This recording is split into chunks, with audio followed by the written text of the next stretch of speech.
Hey everyone, I hope that you're all staying safe and healthy during this current crisis that we're going through with the coronavirus. In last week's video, I talked a little bit about how fear itself might even serve to be more dangerous and deadly than the coronavirus itself. Not that the coronavirus isn't deadly and it isn't dangerous. It's just that fear and panic could actually even be more devastating to our society if we let it. And in today's video, I wanted to talk a little bit about social distancing. Now, social distancing is a good thing. It's something that we've been doing for a little bit now, and it is helping to stop or at least seriously slow down the spread of the coronavirus in our country and in surrounding countries. However, there might be an adverse effect that this can have on us. Now, if we were living in a society where we were deeply integrated with one another, we had incredible communities that were loving and caring and respectful, then honestly I wouldn't really care too much about this idea of social distancing. It would just be something that we would have to suck up and deal with for now, but once the coronavirus went away, we would probably go back to normal. The issue with our society, and the reason why I have concern about it, is because we're a society that, well, let's face it, we've already been doing social distancing for years now, even before the coronavirus, meaning that we're a society that's become less and less integrated with one another, a society that's become more and more into communicating with one another online as opposed to communicating face to face. And because of that, we are more alienated and isolated than ever before. Because of that, the coronavirus might just be a push that's going to send our society further down the wrong direction and further into increased amounts of isolation and alienation, which would not be good for us. In order to understand this point, I want to bring up the writings of a woman named Turkle. Now, Turkle is a psychologist and a bit of a sociologist who, at the advent of the internet and social media, she made a theory that social media and the internet would serve to be an incredible tool and resource for us to become more integrated and unified than ever before. However, during the time after she made those predictions, she started to do real-world research throughout different generations and different ways that people interact with technology and how it was actually impacting us. And after all that research, she came to the exact opposite conclusion. She does not think anymore that technology is going to serve to bring us closer together. She actually believes that it's going to bring us further apart. She wrote a book about this called Alone Together. And if you want to see the book, I'm going to put a link to it in the description below, as well as a link to one of her talks where she goes over this research. But essentially what she sees when she's writing this book and when she's going over this research is that social media has pushed us further apart because we're choosing safety and precaution over genuine relationships and intimacy. So to put it another way, while social media can be an amazing supplement for community, it is a terrible, terrible substitute. And we are not using it primarily as a supplement. We are using it as a substitute, and that's why it's so destructive to us. So she gives many reasons in her book, but I'm just going to give three for the sake of time. The first reason that I'm going to talk about is dehumanization. So when you're talking to someone in a community, you actually know who you're talking to. You actually know who this person is. You care about their thoughts. You care about their well-being. And so therefore, you're going to treat them with respect. You're going to treat them with dignity. You're going to treat them like a person. However, when your primary community is online, it's much, much easier to see the people that you're communicating with as being less than human. It doesn't mean that you see them as being inferior, but it does mean that it's easier for you to treat them with less respect, less dignity, and less common good, because you don't really see them as being a person.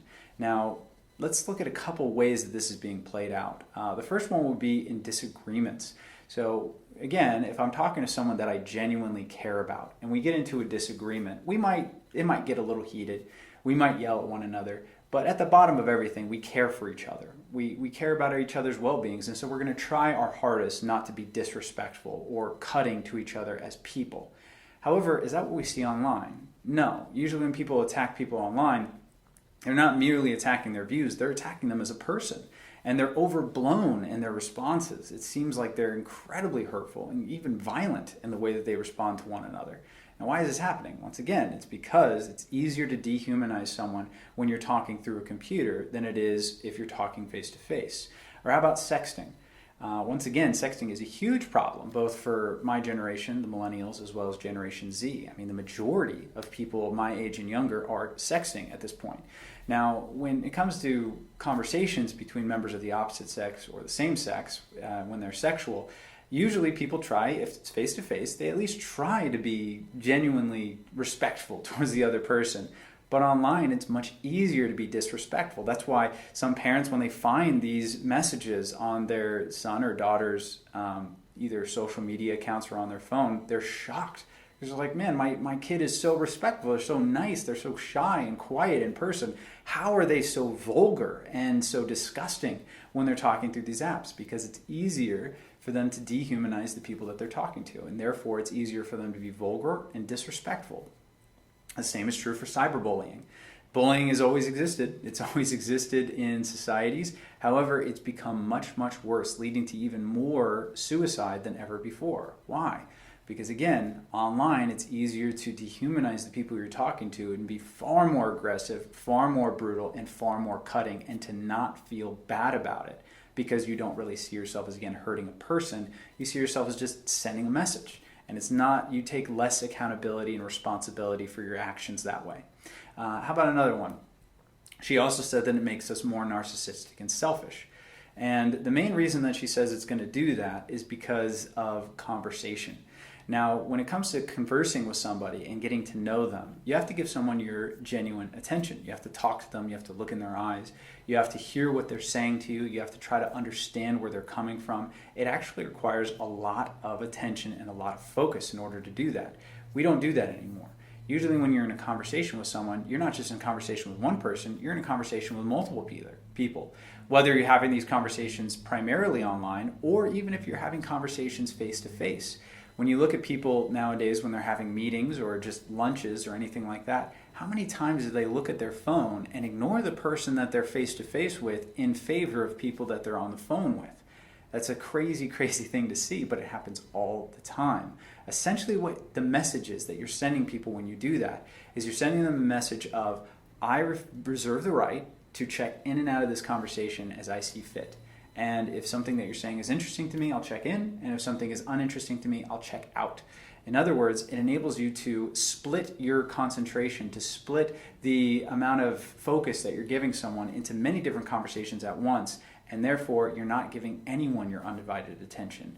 And that makes you more selfish. Now, the third and final one is the advent of Photoshop. Now, again, if you're face-to-face with someone, they see who you are. There is no filter you could put on yourself. They see you for who you really are. You can't hide.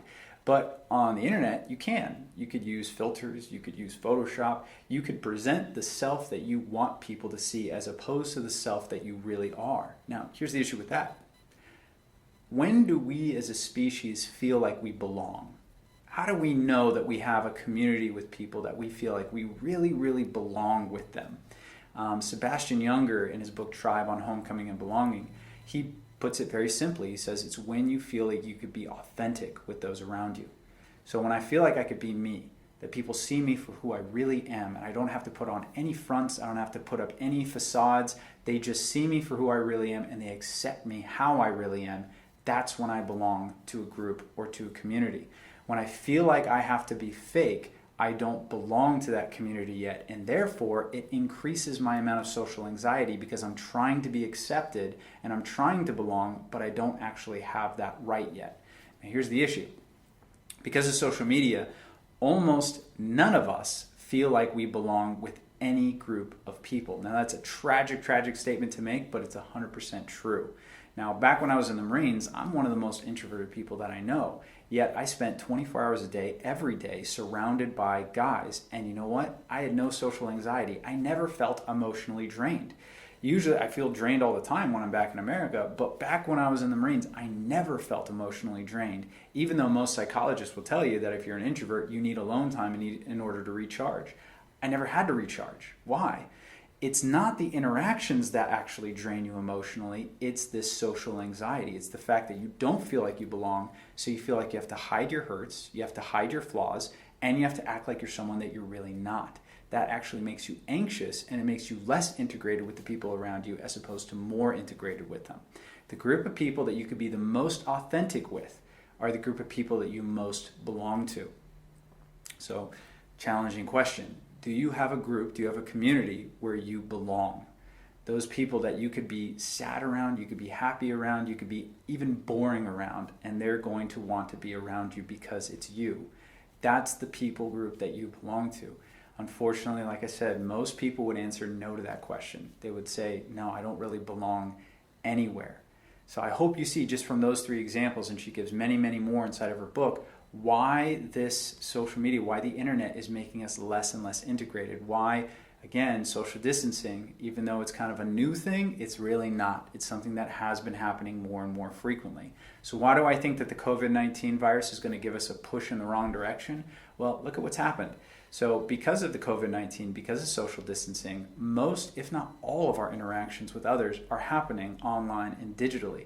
Now, again, if we were in a society that loved face-to-face interactions, I wouldn't be worried at all. However, because we're a society that has been valuing impersonal interactions more than personal interactions, I think that some people are going to get out of this scare and they're going to be like, I kind of like that better. I liked it better not having to hang out with people face to face. I liked it better not having to go into work. I liked it better not having to go into church. And I liked it better when my kid didn't have to go to school. And even though that COVID-19 may not be a problem now, but man, what other sicknesses are out there? Do I really want them to go into that petri dish? You're going to have these people who are going to want to pull back even further because, and this is kind of gross, but this is the truth, we're going to like the social distancing. We're going to miss it. So as a people, what we need to realize is that this is not good. Now, this is a hard connection to make. It's not like the connection between alcohol and drunkenness, meaning that when you drink alcohol, you get drunk. It's a very instantaneous effect. It's more like the connection between alcohol and liver disease. It doesn't take an instant for liver disease to settle in from drinking alcohol. It takes years, and therefore it's hard to see the impact. Social distancing is the same way. It's not an instant thing. It's not like, I don't hang out with people today, so now I'm like deeply depressed, deeply anxious, and even suicidal. No, it takes years for these symptoms to settle in. So because of that, a lot of people, again, the more distant they become from their community, they don't realize the emotional and psychological toll it's taking on them because it's subtle, because it's slow. But all studies show us that the more isolated we become, the more our mental issues increase. So we need to challenge ourselves both in this crisis and even especially when it ends, that we need to be more face-to-face. We need to be more present with people around us. It's not good enough to be alone together. We need to live life together. We need to be close to one another. We need to invest both in the people around us and in our communities as a whole. So I really do hope this helps. I'm going to get more into the topic of community and togetherness in the coming videos. But again, I really do hope that you're all staying safe, and I hope to talk to you again very soon.